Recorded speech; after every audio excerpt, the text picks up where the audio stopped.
ambiguity.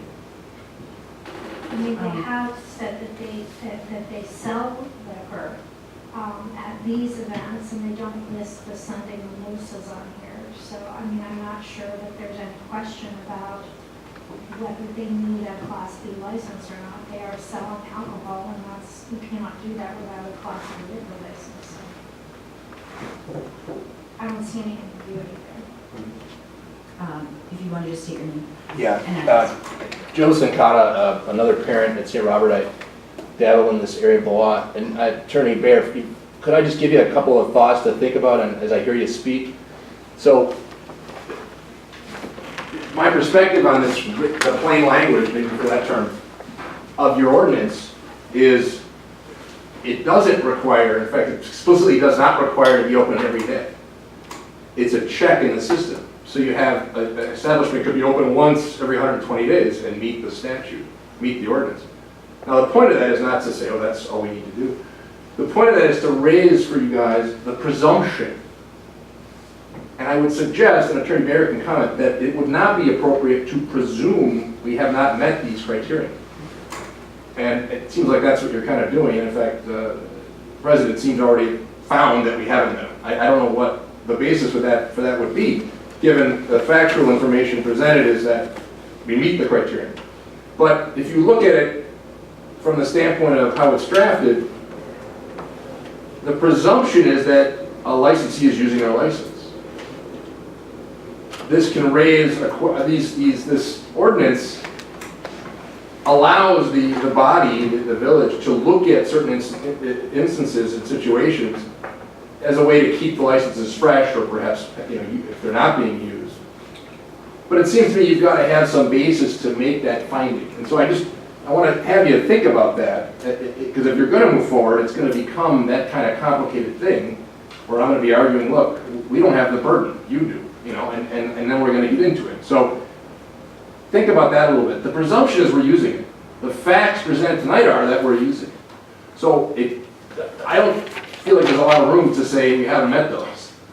And that's what I just want to suggest to you to maybe think about that, because if we do go on, then I'm going to have to get into looking at whether this ordinance is actually consistent with the statute and get into this presumption stuff, and Attorney Baer and I are going to work on it. It'll be great. And he can comment on what I've said. But as I'm listening to the discussion, I'm concerned that there's this idea that because these criteria exist, and because it's a church, and I can't go every day and have a beer, then we automatically don't meet the criteria. I think it's just the opposite. So let me clarify for you. Thank you so much. We do this for other businesses as well that have liquor licenses. When we will want you to know, because the only way we know is to visit the site during an event and see if they're serving alcohol. This was presented to us tonight, and so I'm not saying that I have made any assumptions or conclusions at this point. The only reason I would vote no tonight was to allow time for us for a verdict. I mean, I can't do that in 10 minutes or half an hour. So that's the only reason I would have said no to tonight's vote as proposed. But other than that, I have not come to a conclusion on whether the presumption is, questioned or not. Well, okay, I just suggest I think you have to, because if you're not going to renew it, then what you're saying is, well, I see that they're not meeting these things, or at least I'm not satisfied that they're meeting them, and therefore I want more proof, and that goes to this idea of presumption. So maybe it's getting more legal and such, but that's why we've gotten renewed for 50 years, because the statute's set up to presume it's being used, unless you can show it's not. And I guess there's a couple ways to do it. You can visit the site, or you can cross-examine us, right? And I'd rather not go the cross-examine way. But what we came with tonight was a schedule of events that shows clearly that we're using it and meeting that criteria. So I think that should be more than sufficient to renew it. But I wanted to put a little record out there, if you will, because if we do have something further, I want to suggest that it sounded as if you'd already found that we hadn't met the criteria. And so if you haven't, that maybe that would be clarified. If you don't have a factual basis to say we don't need them, my suggestion is we have to get renewed. You have to renew it, because the presumption is in favor of renewal. And the fact that you're limited is difficult. And I think as a member of the community, you want to try to work and figure that out with if we can. But the issue is, unless we have a full one, we can't have liquor, so that's a challenge. Not to say we couldn't work something out, but I didn't mean to speak it like that. I just wanted to say that it's kind of an issue. It'll become an issue if it gets more formal. And so I wanted to see if we could avoid that by explaining that really the presumption is we're using it. We've supported that presumption with facts that really aren't rebutted. No one said otherwise. So given that, I would say you probably are in a position to probably renew it unless you have something to say and doubt what Mr. Wycliffe said. So, Attorney Bear, point of And order. I'll step back, but if you want me to Thank you. ask anything, it's Sure, fine. thank you so much. So, when I asked a question about the back-to-school party that I attended that didn't sell or serve alcohol,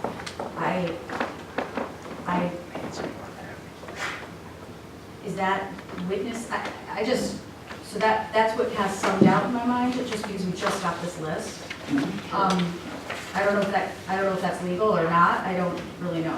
Well, let me say this, I don't think that, you know, if you read the memorandum, the recommendation is to do one of two things, either grant or either to grant the renewal or to grant the applicant a hearing and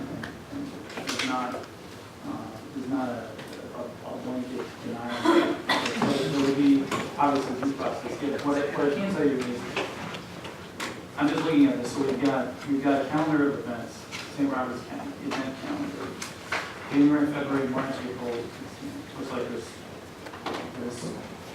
an event every month. So if indeed these items, if indeed everything on here is true and accurate, there's obviously not a 120 day gap. So assuming that the facts are presented, you don't have a 120-day gap that's contemplated by the ordinance. Now, whether or not there's evidence to substantiate these items or counter evidence from the village that these items don't qualify or they haven't been held in 5 years, that's a different matter entirely. But I'm just telling you, if indeed these events document use, it does not appear that there's any 120-day gaps in use. And the term open to the public is, can mean, it's not invite only, correct? It's open, I don't know what that means. Yeah, I mean, it's not defined in the ordinance, but the way that they're representing it is that these events are open to the public as defined by the law. And again, that's what you dig into further at the hearing if there was a hearing. Okay, thank you so much. Interesting thing. Mr. Whitman, would you like to speak? Well, I just wanted to address your back-to-school party. You know, I can't speak to every year past, but, you know, this list on here, this is things that have taken place so far to date this year, and then things that are going to be taking place. And the back-to-school party in August will be serving alcohol. So anyone who wants to come is open. You know, we'd love to have people there and it does serve alcohol. So, you know, again, things in the past, there might have been different events that year. This is just a snapshot of this calendar year this year. Yep. A couple of things. First, again, this is a really unpleasant situation, it's an unfortunate circumstance.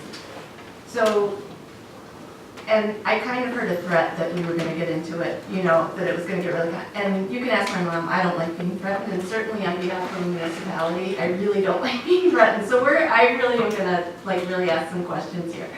So, in terms of what I heard Attorney Bear tell us is that there's a state statute. We have an ordinance that gives us a way of having some discretion and to reviewing licenses that are already being held. And then I heard that could be challenged, and then in fact we don't have that discretion, that somehow it wouldn't be consistent with a state statute. And so when I hear something like that, I obviously don't think anyone was prepared to really go into that detail tonight. So that would be precisely another reason why we would need to have more time to look at this more closely. Because if our ordinance is going to start being challenged, then, you know, I really need to understand what that's about. I guess, secondly, you know, part of issue here is that it's really about the ability to serve hard liquor and not just beer and wine. And so we're not really, by saying that there is another option there. It would be to have a different liquor license, and you could still charge, and so that organization would still, any organization who has a beer and wine license can charge and raise funds that way. So I think that there are options on both sides. And so again, because of the reason that none of us were prepared to go into that level of detail tonight, I would like the opportunity to do that. Now, Attorney Bear, if that's putting the municipality somehow in risk of being sued by an organization, I guess we would need to know that as well, but that wasn't part of our council tonight. I mean, I can tell you exactly what the state statute says. The particular provision says that a municipality, quote, may refuse to renew a license for causes provided in the subsection G. And then one of the causes listed includes a violation of a, quote, municipal regulation adopted under 12510 of the state statute, which is the authority under which the ordinance relating to continuation of businesses was adopted. So that would have to be challenged as a overreach of municipal regulation through the court system on a corollary attack saying, you know, we qualify because the ordinance is invalid because it's a different animal entirely. Right, I mean, would that be part of a hearing about a liquor license? No, it would not. So that would be That would be a something, corollary attack, but. so that would, the burden of that, of launching that would be on the, That would be a challenge made in a different form. The court would have to decide whether or not the ordinance is valid or it's statute or not. But I think that really the key focus would be, you know, not how many liquor licenses are left or how many maybe or may not be left, but really whether or not they meet the definition of non-use as defined by the ordinance regulation. I think it's really the focus. Which is 2A through E. Right, exactly. or to look for a compromise, some other arrangement that would be either them applying for a beer and wine license, which would then still maintain their business. Well, that really wouldn't be a factor in the non-renewal Yeah. process because that really, it's not a negotiation. Well, horse trade and what they listen like that. It's really, you know, once the license is issued and applicants had it and applied for renewal, the courts have said that there's property interest in that and that you can't take it away without due process and for cause. And cause would be the non-use if that's the direction that seems fit to go. So, you know, I would say that it's probably best to save those discussions if, you know, if there's a action taken to not renew. But I wouldn't factor those into the decision. I think that my recommendation would be just to determine whether or not it's used or meets the definition of non-use as specifically defined in the ordinance. And if it doesn't meet the definition of non-use to renew a license, if it does meet the definition of non-use, then you have a decision. How would one define, if I may? Okay, would you like, I can share the floor. Given that we have other items on our agenda, I'd like to call the question. Okay, does that need a second? No. Does it need a second? Yes. Yes, okay, so we have a motion to call the question. Is there a second? All right, let's keep talking. Trustee McKay. On the, so thank you, that's very helpful in terms of what we're looking at here tonight. What we received tonight is, would indicate that there's not a 120-day lapse of use. But what is our discretion in determining open to the public? Who gets to decide that? That's my question, and that was my first question of the night, was just basically from, do you mind, listen again? Not at all. Okay, from 2A through E, and I'm pretty literal, so, I mean, people know this about me, but I read it as, and again, I don't know what discretion I have of my interpretation, and that's why I asked at the very beginning of the meeting, what does this mean? And if there's not a legal answer to that, and it's discretion, then I think I need more information, is all I'm saying. So whether establishment has been open to the public and under what circumstances we can consider. Whether the establishment maintains open and active accounts, which I presume they are, they've come tonight, but we're not at a hearing, but yes. Whether the establishment is attempted to be open to the public only intermediately or an attempt to, so the open to the public is where I interpret it as, I don't know what leeway I have to interpret what that means. Just to double check And let me just explain why I made that distinction. Open to the